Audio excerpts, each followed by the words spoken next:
কোথায়?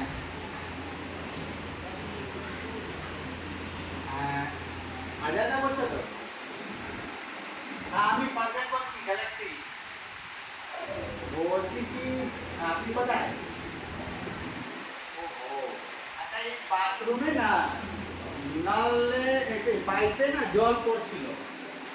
ওটা মনে হচ্ছে কি কি কি পড়ে গেছে না কি খুলে গেছে। ওই আমাকে ছেলে ফোন করলো। তো এখন তো প্লাম্বার মিস্ত্রি পাওয়া যাবে না। ওর যা লাইনে যা ই থাকে, কি বলে, চাবি, চাবি থেকে বন্ধ করে দিলে